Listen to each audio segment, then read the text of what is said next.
Hello, welcome to the Health In Show, an affiliate program of Homeopathy World Community. You've come to the right place to tune in and participate with your comments and questions. Love is the greatest healer of all. But sometimes, in order to change our emotions, we must take action in other spheres of our lives.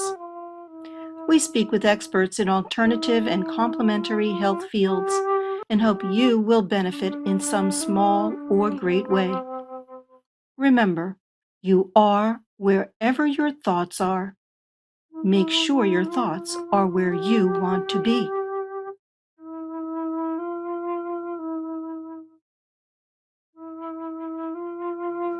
My thoughts are right here, right now with all of you. And I'm so delighted to be here today with our guests and our panel. Hope you're all doing well. Remember, anytime during the show, you can call in.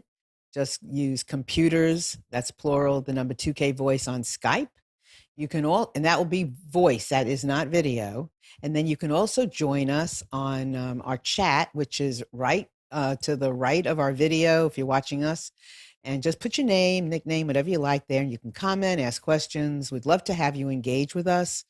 The show is for you, and we are here for you and with you. So please, ask us questions, comment.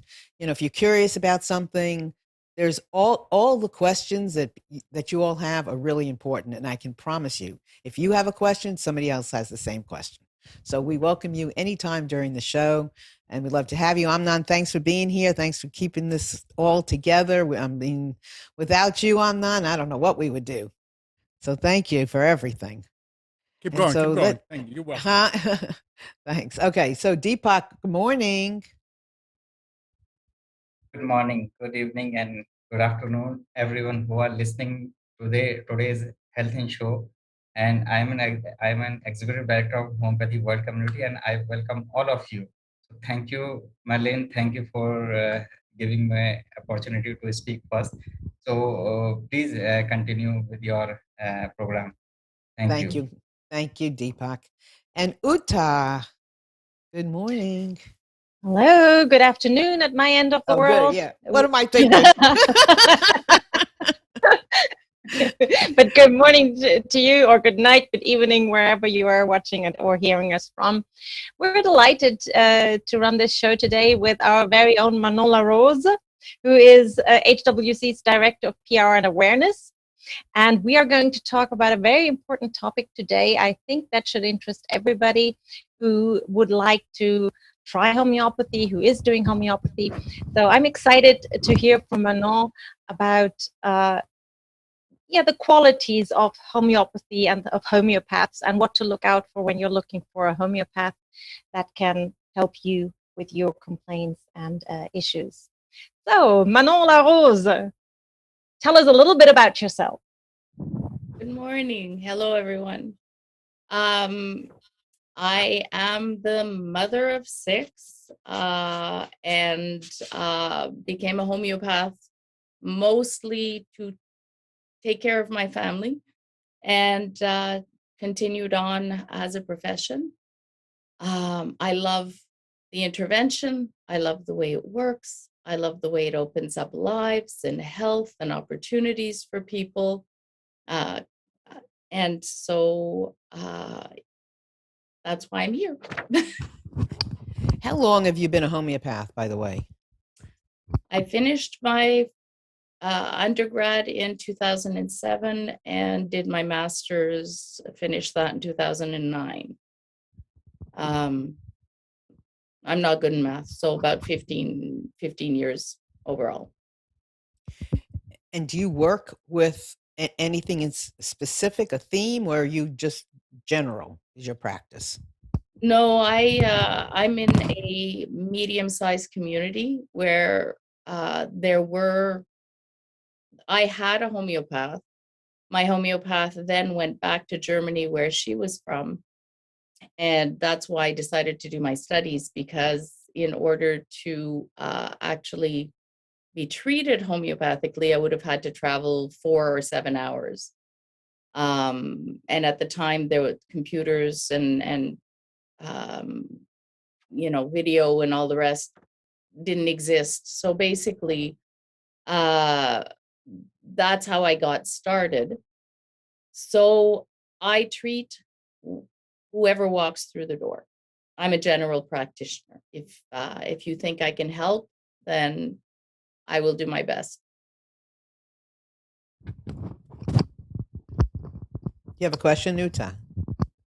Yes. For those listeners that are new to our show and haven't been introduced to homeopathy, would you like to give them a short introduction of what homeopathy actually is? Wow. Sure. The way that I discovered it was I wanted to become a doctor when I was young, like a lot of people, and then discovered that most of what I was going to do was give people prescriptions for drugs. And somehow that didn't appeal to me, so wanted to go to veterinary school, and then discovered it's much the same. And I was always looking for something that would align with my idea of health, which is basically not to treat symptoms. I didn't know that's what it was called, but you don't try to suppress or address the symptoms. You try to figure out how to get the person back to health. And when I was forced to take, I was forced to take homeopathy because I developed allergies while in one of my pregnancies. And my doctor said, well, you can't take antihistamines because they can be abortive. So you're just going to have to live with what you're living with. And I said, that's not medicine. I told him, that is not medicine. I'm bringing you a problem, and all you can tell me is you can't take the drugs, therefore live with it. So he suggested I see a pharmacist who was European trained and who had also opened a health food store. And I asked him, what can I do? And he says, well, your only option is homeopathy. And I went, homeo what? So he explained to me that there was something called homeopathy. I looked it up. I read the 14 books that my library happened to have on the shelves. And it said, you're going to address the problem and move along a healing response in order to actually get better. And I said, oh, that speaks to me, because there was no food I could take to relieve my allergies. There was nothing I could do in any other sphere. So I said, oh, this is an interesting thing, but it's got to be placebo because the doses are so small. So I had a book. I looked up my symptoms. I found the remedy. I went to the health food store and said, do you have this? And he says, yes, I do. And I said, well, for $7, I can do this experiment and it's safe for my baby. That was the most important thing. And I took the pill, and the next morning I got up, and for the first time in about 3 weeks, I didn't sneeze until my legs gave out. I didn't feel like my head was full of cotton. And I was actually making breakfast for my children and giving them their breakfast before I realized that I was feeling perfectly fine. I'm a little bit of a skeptic. I wasn't convinced. I said, oh, this must be mind over matter because nothing works like this, right? Medicine doesn't work like this. And for 1 full month, I was symptom free. And then it came back as if somebody had turned on a tap. I said, here's where I find out. So I took another dose, dry. I didn't know what I was doing. I was going pretty much on instinct and from what I'd written in the book. And the symptoms went away forever. And that's when I said, okay, homeopathy addresses the problem. Homeopathy starts a healing response, and the body will do the rest. So in short, that is to me medicine. Not the substance, not the way that this thing acts, and the goal that it is actually going towards is medicine. Mm-hmm. Wonderful. That's a wonderful description of how I'm always fascinated by stories when people tell how they got introduced to homeopathy, because they're so amazing, and they're always light bulb moments when you go, oh my God, this actually works. And most of the time they come and see us after they've tried everything else, and everything else has failed. and then they approach us and they come to a homeopath and they say, but I've tried everything else. I might as well try homeopathy. And most of the time they're blown away and they are hooked on homeopathy because it is gentle, it's without side effects, and it can be given to plants, animals, and humans, of course. So we're talking about the ultra high dilution of remedies, so that no original molecule of the substance that creates the remedy or that the remedy is created from is retained. So these are very, very gentle remedies. So tell us a bit about what someone looking for a homeopath should know before just opening a telephone book. I mean, I don't think we have telephone books anymore. But if someone looks on the internet and wants to find a homeopath, what's something they have to look out for? Well, the homeopath is basically your physician. And a physician is a person who returns you to health. So you're looking for a person that you can work with. And that depends on people. So when somebody says, what's a good homeopath?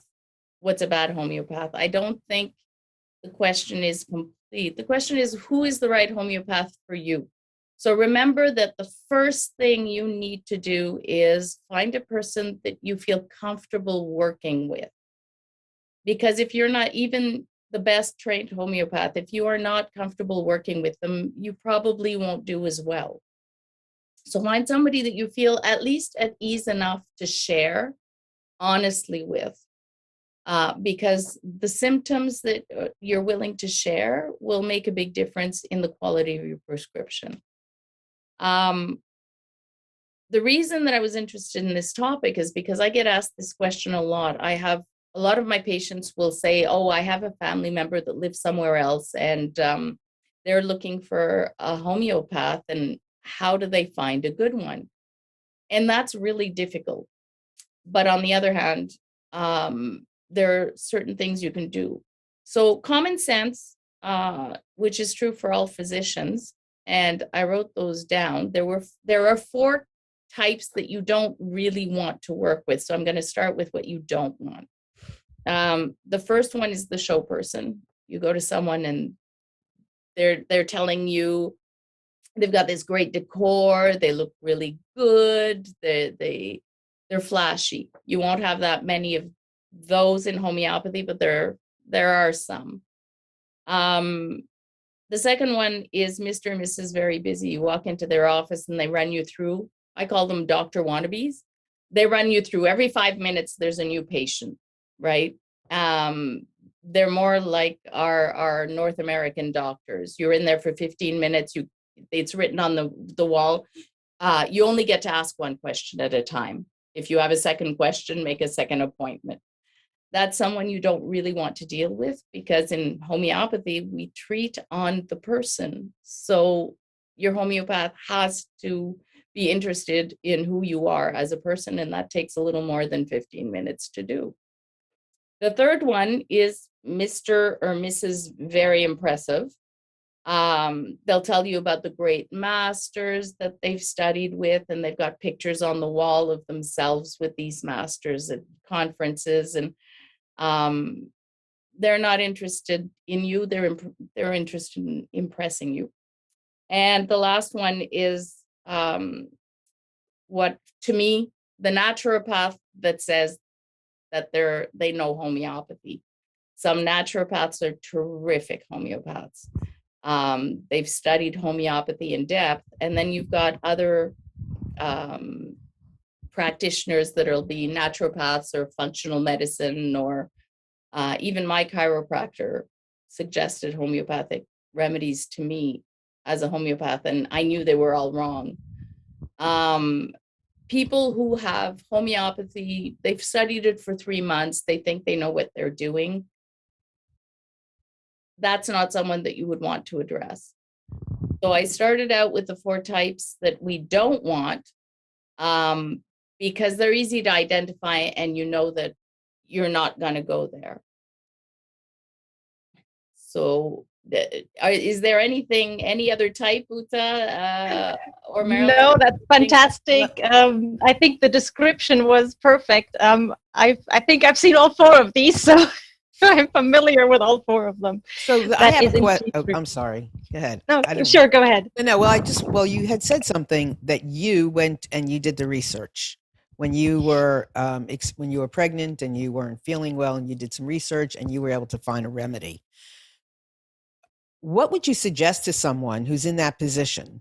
I mean, should they Google it, or should they find a homeopath? And what's the advantage? Well, I think some people have overstressed the fear. So, don't take a homeopathic remedy if you don't know what you're doing, etc. It depends on your condition. First of all, if your condition is an acute, like mine was, I was very healthy. I never really had any major health issues, and I developed allergies. Now, they were pretty severe, because normally if they hadn't been that severe, I wouldn't have bothered to try to find something to help me alleviate them. But even though they were extremely severe as far as allergies go, I was overall healthy. My symptoms were very clear. I had taken nothing else, not even aspirin. So it was very easy to find a remedy in the way that, I can't remember, Dr. Andrew Lockheed, I think, wrote a book. That's a guide for families. It was very well explained. He did a fabulous job. It was easy. He had a chart. In allergies, here are the symptoms that you might have, and here are the remedies, and you kind of checked off boxes before. Is that one? Yeah, not that one, but yes. I didn't have that version, but yes, that's. I'm just showing one of the books that one might, it says Family Guide. It's something that one can safely experiment with if one doesn't want to go and see a homeopath in the little acutes, but only the little ones. And the same goes for homeopathy as goes for allopathic medicine. You don't run to your doctors every time you have a headache. And if you're an allopath, we were all in North America, we were raised, you have a headache, you take a Tylenol. You don't run to your doctor every time you have a headache and you need a Tylenol. But if your headaches are coming back regularly and you're not getting better, you're going to go see your doctor, because you're going to say, look, there's something wrong here. This is not a one-off. I didn't get this headache because I was dehydrated. I need to consult a professional. So you have to use your judgment as well. You can try the acutes using a good reference book. Everybody around me knows arnica. If they know nothing else, they know arnica. So if they have children, or they fall, or they have a bad bruise, they'll take arnica. So a lot of people know how homeopathy works through what I call our poster child. Arnica is a very good remedy for bruising and blunt trauma, and people will use it that way. But a trained homeopath in a chronic condition that involves deep trauma may use arnica, but very differently, and you need to consult someone in a more serious situation, because you need that knowledge, and you need that expertise, and you also need someone who can follow your progress to see that you're actually moving in the right direction. So does that answer? I love that description. Yeah. I think that's a very good description of what to do and what not to do. I think that's very important that we really highlight this, because you can do the wrong thing if you do not consult in chronic diseases or in more difficult afflictions, so to speak. Marilyn? So how does it work? I mean, I mean, how does it work? How do you describe to someone who has no idea? Because Uta said about diluting. I mean, how does it work? Because it does, if you don't know, it seems like you said a placebo earlier. So it could seem that way. So how does homeopathy really work? Well, we're learning, and there are lots of different sciences and research that's kind of coming together and showing us. But for a very, very long time, nobody knew exactly. There were lots of theories. What it seems to be is that water will hold the memory of a substance on its energetic level. And I know that's saying a lot. So basically, what that is if you dilute a substance into water and you just dilute it, eventually you dilute it out. But if you dilute it and then you activate it, and one of the ways that you can activate it is by hitting it, which is called succussion. It also works in other areas like ultrasound, and you can use all kinds of different ways to activate the substance in the water. But that's homeopathy, basically. You take a substance, you dilute it, you succuss it, and then you dilute it again, and you succuss it again, and you keep doing this. It's called serial dilution and succussions.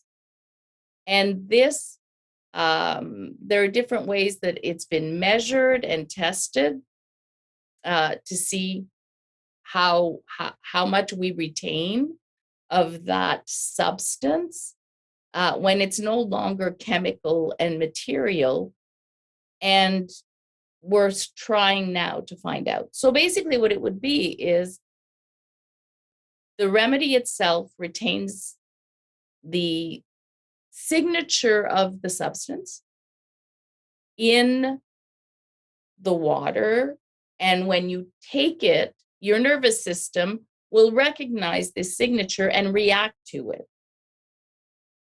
And it's a little bit like when I like to tell people, when you eat food, it becomes useful to you when it becomes to the level of calories. So it degrades and degrades and degrades. And then when it gets to calories is the energy, and the energy is what gives you what you need to move in the world, makes you dynamic. So it's a bit the same thing. You start with a material substance, and then you dilute it, and then you bring it down to its energetic form. And then when you as the person come in contact with that substance, your body goes, oh, I recognize that. Here's what I need to do. Okay, I have a real, go ahead, because I have a real question that I need to ask you about that. But go ahead, Deepak, you go first. Manon, this is a wonderful example of this explanation. But in this show, there are many persons who want to know about the pharmacology and the actions of the homeopathy medicine. In that sequence, I want to include that if you see the literatures, Dr. Henneman, who was the founder of homeopathy, wrote that the homeopathy is a science of experience. Like Manon take a dose for her sneezing, and she get better by the dose.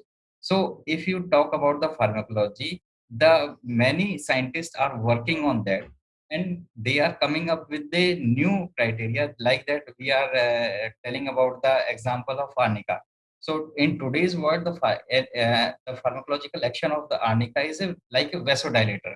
So it can be work in the bruises, it can be work in the headache like a diator, and many medicines. So we know many things, but our succussions gives a ultra diluted solution, and that scientists, those are working on that, are failed to find out the power in our dilutions. They are not finding anything. That is their mistakes, not ours. Homeopathy is still working, like Lachesis 30 is still working, like that is working 200 years ago. Now Aconite is today still working the same with the same symptom like 200 years ago. So homeopathy medicine is never changed, but the scientists unable to find the power of the homeopathy. So homeopathy is actually a science of experience till the scientists are not finding the power. Well, I agree with you. It's when we started using aspirin, nobody knew for 60 years how it worked, but we were still using it because it worked. We still know anesthesia. We don't know how it works exactly. To this day, we're not sure how it does what it does, but we still wouldn't operate a person without an anesthetic because that would be pretty cruel. So we've in medicine, we've always used a lot of things where we're not really certain of their chain of action, but we can see on the person that they have an effect. And as you so aptly put it, for 200 years, the same remedies have had the same healing effects in the same conditions without change, and even more importantly, without adverse reactions because there's no toxicity. So it's not that they don't act, it's just that the quantities are too small to poison anyone. So we have the added advantage of having a medicine that's not going to harm anyone because it poisons them.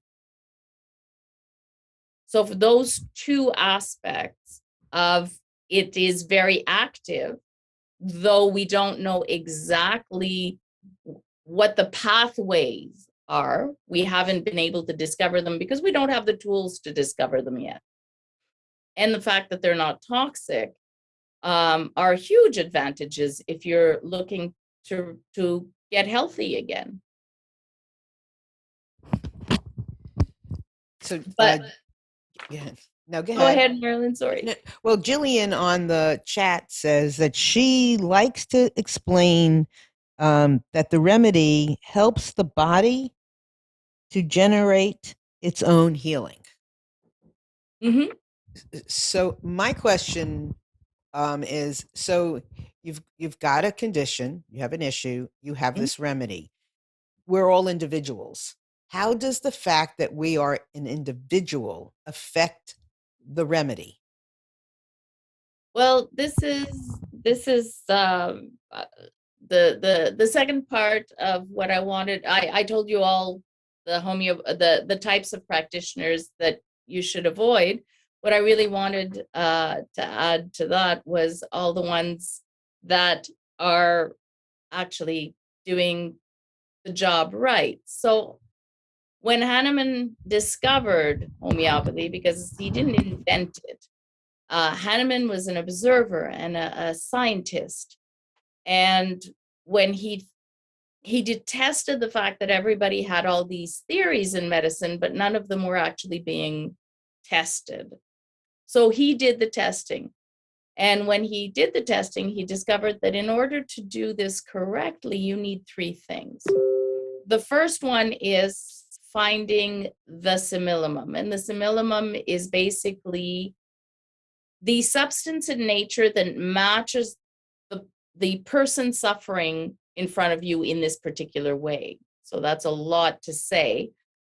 An example would be that we often use is coffee. If you drink too much coffee, you're a nervous wreck. You can't sleep. People can see this.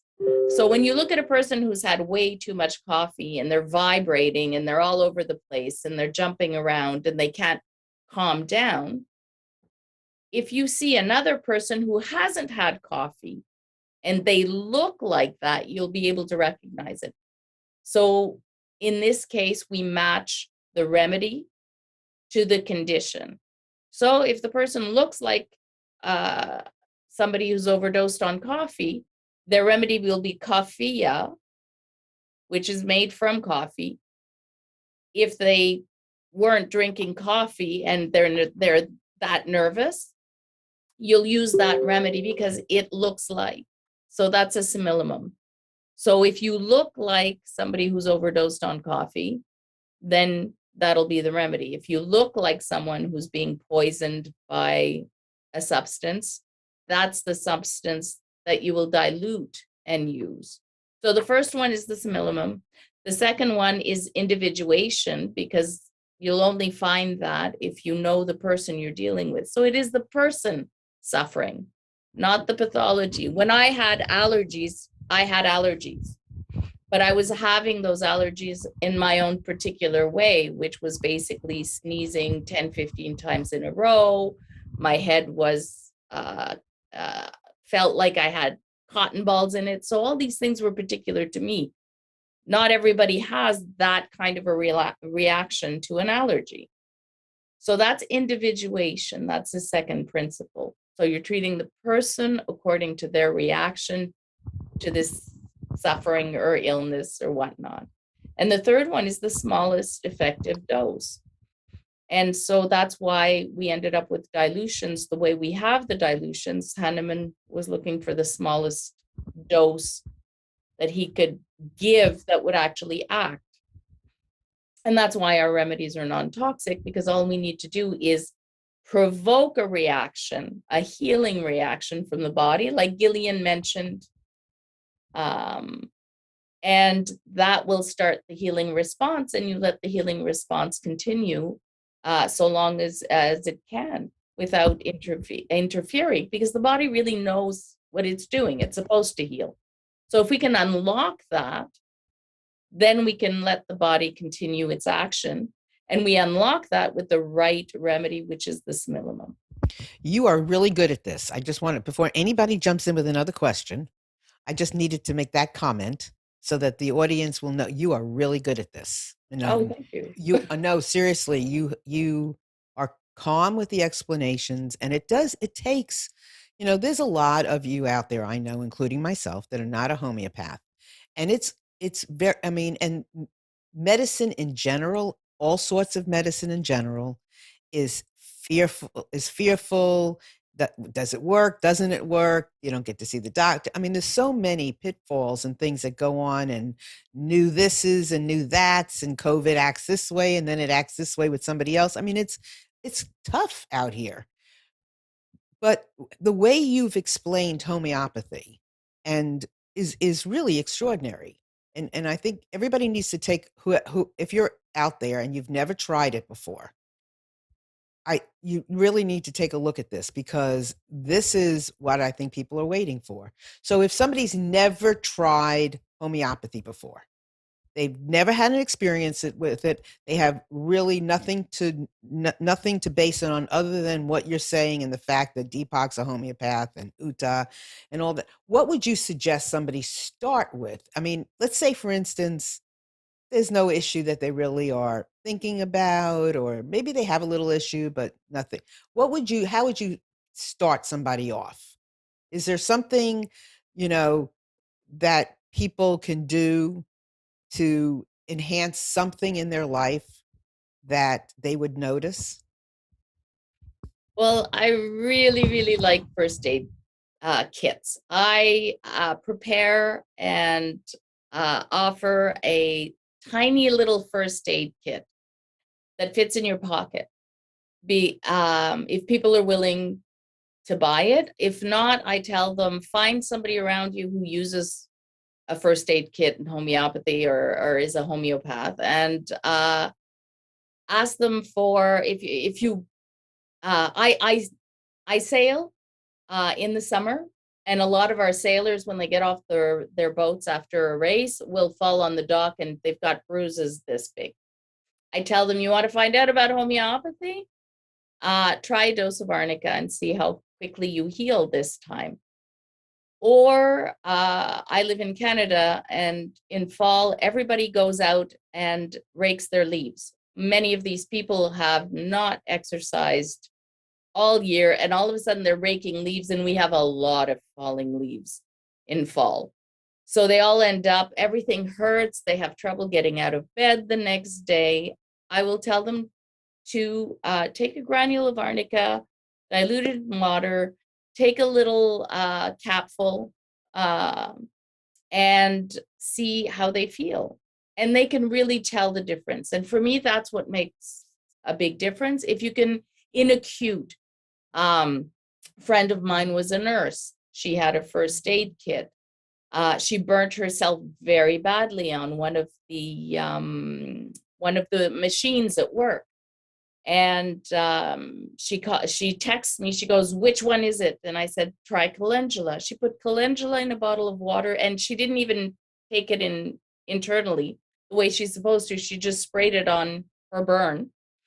And all the other nurses were astounded at how quickly her burn healed, and the fact that she didn't have any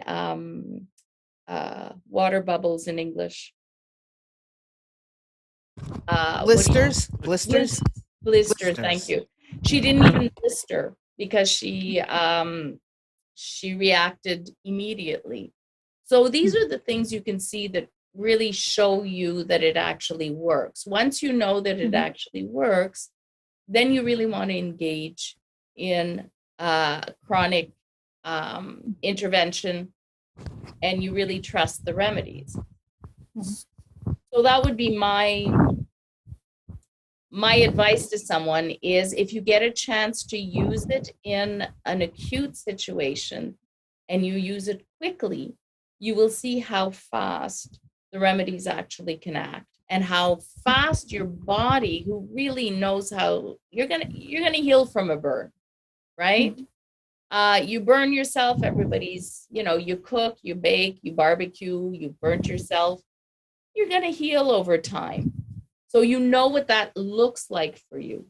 So if you use a remedy and all of a sudden you're healing that much faster and that much better and that much more easily, then you see the power of your healing system supported by something that is correct.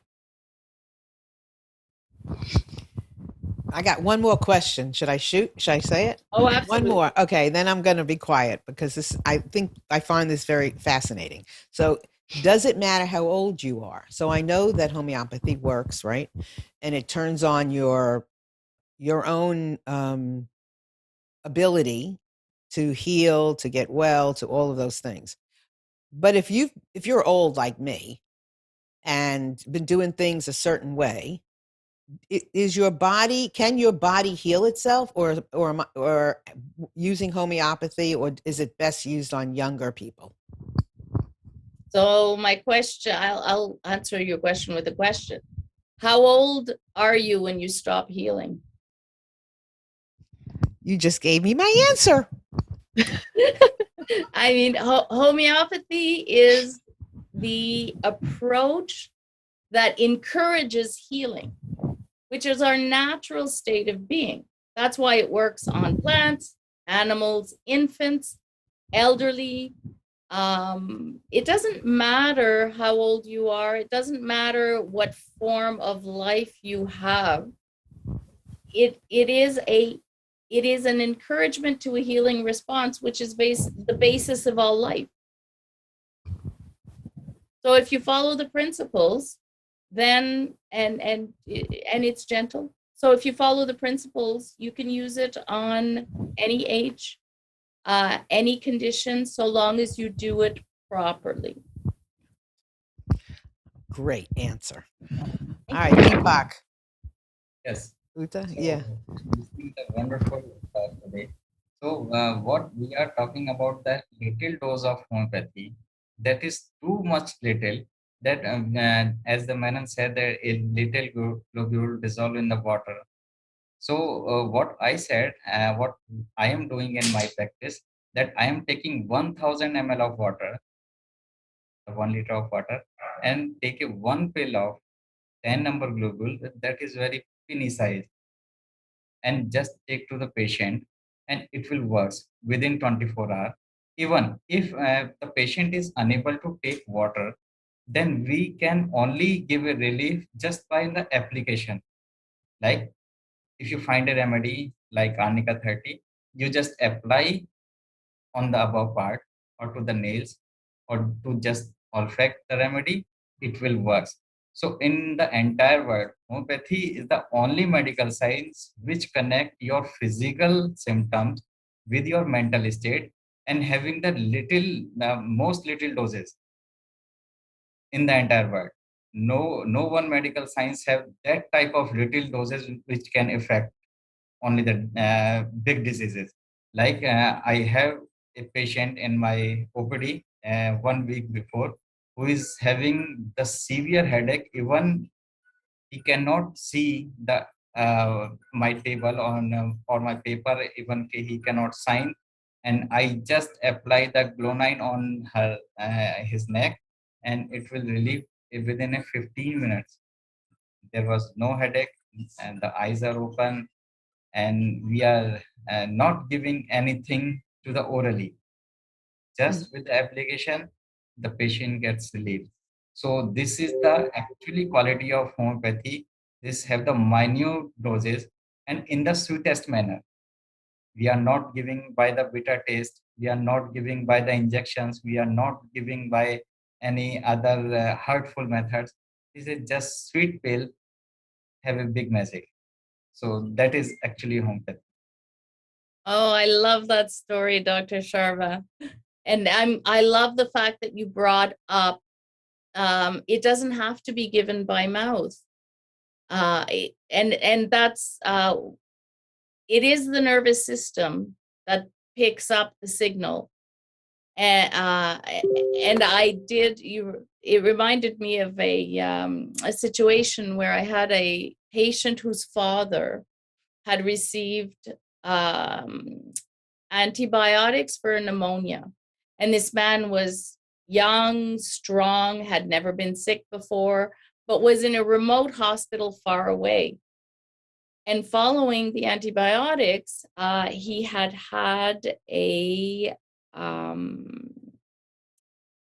he suddenly became paralyzed from the waist down.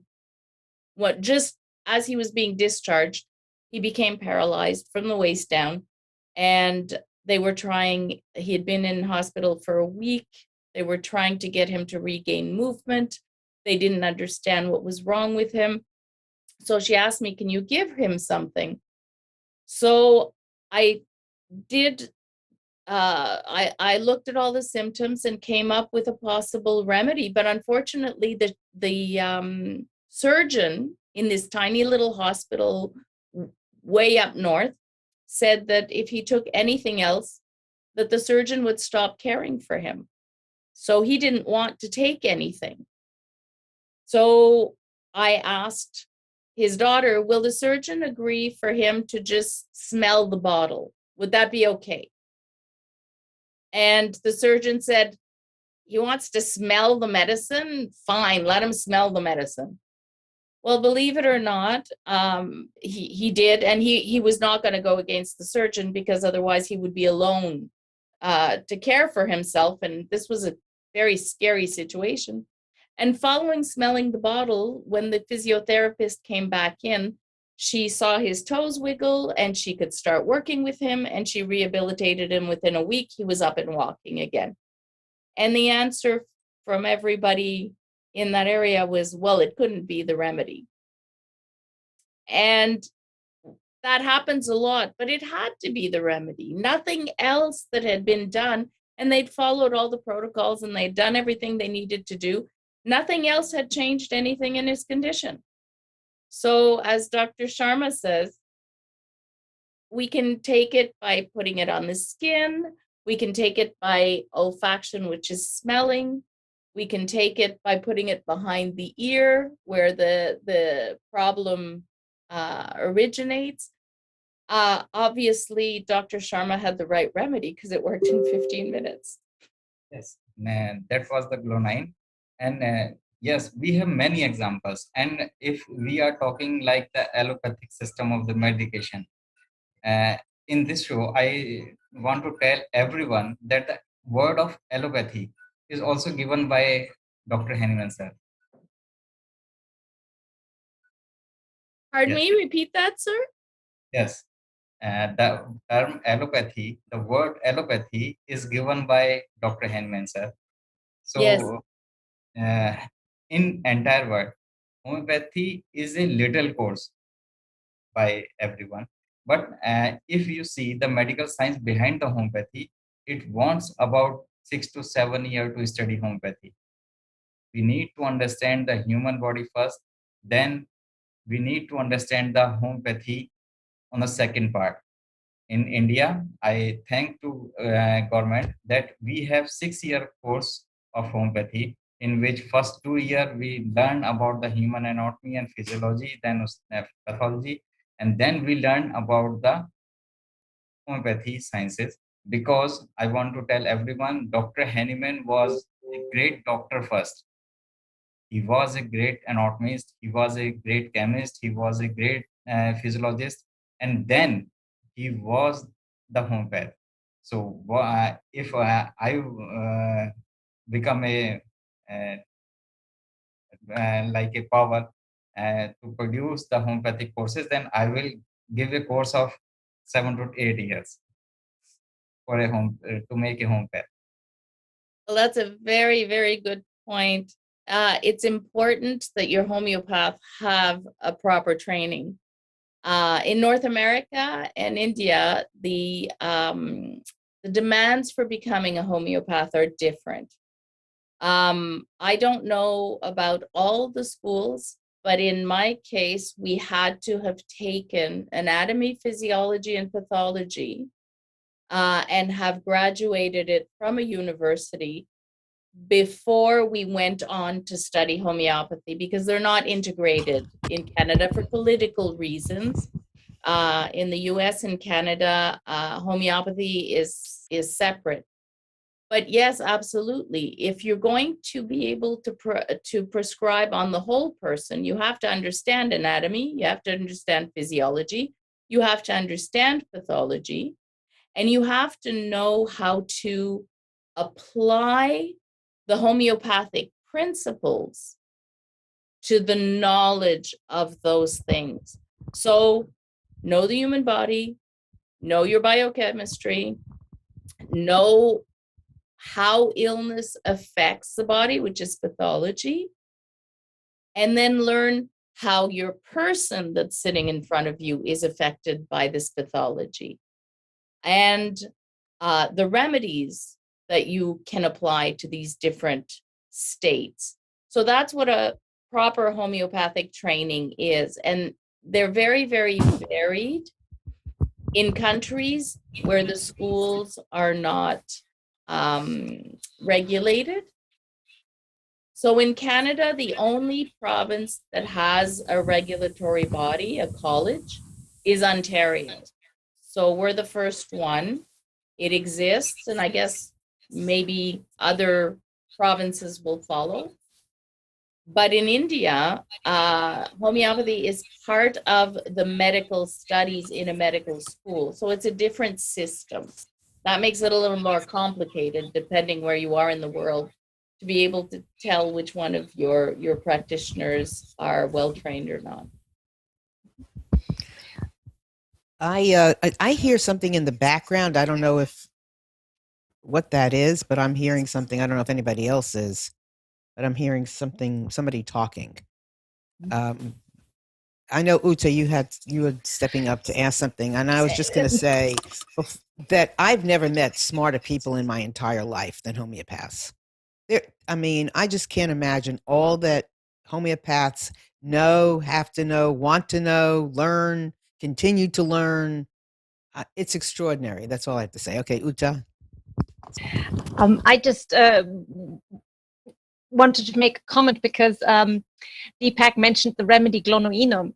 Glonoenum is a very good example of the principle of homeopathy, of ultra-high dilution in practice, also in allopathic medicine, because glonoenum is nitroglycerin. And we know what nitroglycerin does in an undiluted state. It blows up, it's an explosive. And with the principle of ultra-high dilution, you render it into even an allopathic medication, which is the medication that is frequently given in cases of high blood pressure, because it gradually lowers the high blood pressure. The remedy made from this nitroglycerin is glonoenum, and there it works. We have an ultra-high dilution in allopathic medicine in practice with the allopathic doctors because they give it as a medicine, and we have it as the homeopathic remedy where we succush at each stage of the dilution process. So that is a very good example of the homeopathic principle to explain to those that didn't understand it or don't know the process too well of how a remedy is created. And you can take, as you can see with nitroglycerin, you can take a really dangerous substance and turn it into a healing agent by ultra highly diluting it. So thank you very much. I just wanted to say that. Manon, tell us a little bit more. What does the consultation look like for people that have never been to a homeopath?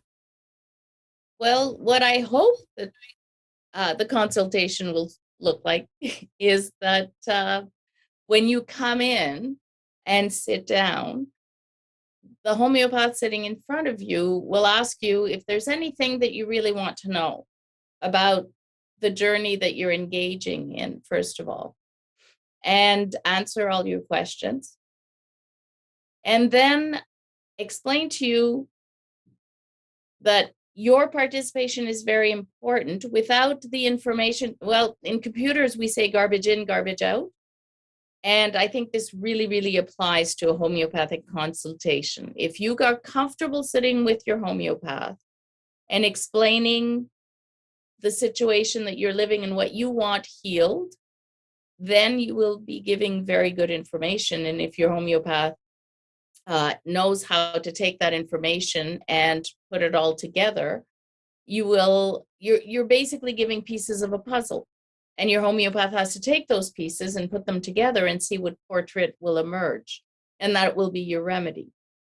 So the homeopath should be listening to you very closely. Not only what you say, how you say it, where this takes you. So be very comfortable, and that should be flowing. And once you've pretty much given all the information you think is pertinent, then the homeopath will go back and possibly clarify some of the things where details would be important. And once this is done, and depending on how complex the whole situation is and how long the history of illness is, you will then get what I give is a plan of care. So here is what I see. Here is the remedy you will be getting. Here is how I want you to take it. And I have a questionnaire that Dr. Luc de Schepper generously allowed me and anyone else, any other homeopath who wants to use it, where there are 12 questions. And my patient is asked to send me an email on day 3 and day 10. Day 3 to see how my initial prescription is working. And day 10 is a week later to see if there's what the progress has been in that 1 week. And then I have follow-ups, usually anywhere, depending on the condition always. There's a lot of it depends in homeopathy because it really depends. It depends on who you are. It depends on your condition. It depends on how you heal. It depends on how autonomous you are and comfortable you feel. I am there for you. So if you need to reach me in an emergency, I'm reachable. But if you're very comfortable being autonomous, I will see you anywhere between 2 and 6 weeks following the first prescription to see how you're doing and how fast you're healing with this remedy. Or in an acute, I usually ask people just text in, depending on how serious it is. Within if I'm expecting a change within an hour, I will ask to text in following that hour or 2 hours or 3 hours. And if I'm expecting the person to be well within 24, 36 hours, then I will ask them to check in. There's another question on the chat, and I'm just going to ask this really quick because we're running out of time.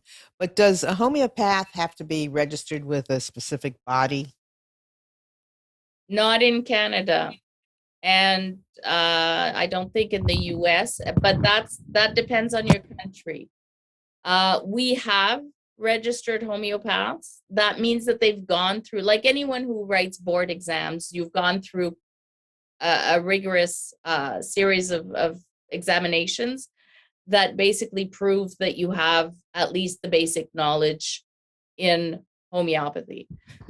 So even people from other provinces can register with the College of Homeopaths of Ontario. And all that means is they've written the exams and they've passed them. So you have the confidence that at least they have that minimum amount of knowledge. Okay, real quick, where can patients find you if they're looking for you? I think I could be, honestly. Right here, your right email, now. your website. Try equiclinic@gmail.com. Say that again, please. Equiclinic, EQUICLINIC @gmail.com. And can you help someone work with someone virtually?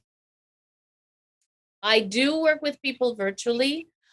I encourage people, if there is a good homeopath in your area, I encourage people to visit for several reasons. When I have a patient, I have a lot of patients that are in a community that is 2.5 hours away. I have set them up with kits. Because when they have an acute and they need something quickly, it's very hard for them to source a remedy because remedies are not easily available in Canada, and the pharmacies don't have them.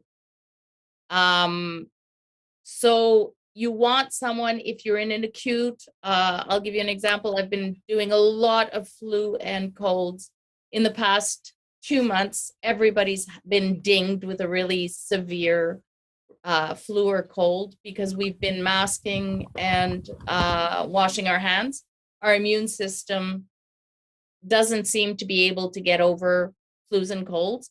Some people have COVID diagnoses, some people don't. It doesn't really matter. But I can take them virtually, drop the remedy off, not be in contact, and do all of this within a few hours for them to be relieved. Whereas my communities that are far away, sometimes I have to mail the remedies. That can take 20, I can't do same day from where I am. It's 48 hours. So if they don't have an emergency kit of 60 basic remedies, it's a lot harder for them to get immediate relief. I actually had recently a baby that needed chamomilla. Well, the mother made a remedy from chamomilla tea. Waiting for me. So I made her make tea. I made her dilute it. I was able to do that in the interim, but that's not always true depending on the remedy. Like Uta was mentioning, you're not going to run out and get nitroglycerin and dilute it. Oh goodness, you're not going to get it. That's right. It'd be a bit dangerous thing to do. I'm not that we're suggesting it. This has to be done under laboratory conditions. Okay, thank you so much, Manon. We're running to the top of the hour. I just want to make a quick announcement. We have an eye-opener happening on our Facebook page on the 25th of June. We will be talking about seasonal changes, allergies, and the like. So come join us there. It's up on our calendar on our website. That's homeopathyworldcommunity.com. Really every month, all our events on there. So anything else I'd like to say? Thank you very much, Manon. Thank you very much, everybody else. Dr. Deepak and Marilyn. Marilyn, over to you. Sounds good to me. This was great. I appreciate it. We look forward to coming back again. Just know, everyone, that we come back the second Tuesday of every month with a show just like this, that we introduce a subject, a topic, something about homeopathy, something about health, something like that. So we love you. We're glad you're here. We look forward to seeing you next time. And Deepak, anything else from you? Yes, thank you, Lily. I want to say, if nobody is understanding homeopathy, then I welcome you at my clinic. I will teach you about the homeopathy at the Manon. All right, tell them how to find your clinic. Tell them how to find your clinic. At orbitclinics.com. At orbit, orbitclinics.com. You can find my clinic and come at my clinic and just sit with me and just learn how the homeopathies work. So, there you go. Perfect. And then Uta, well, what about you? Perfect. Where are they going to find you, Uta? Well, I'm at careclint.org. So if anybody needs treatment, that's where you find me. Thanks very much. See you all next month. Bye. Thanks, Amnon. Thank you, Amnon. Bye.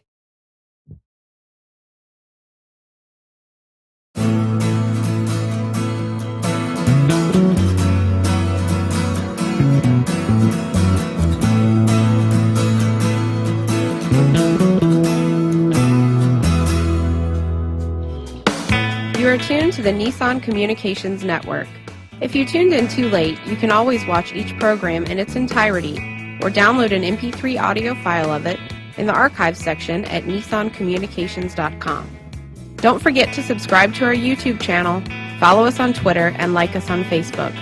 Sponsored by StreamingGear.com, Carolina Apparel, and DeltaForce.net.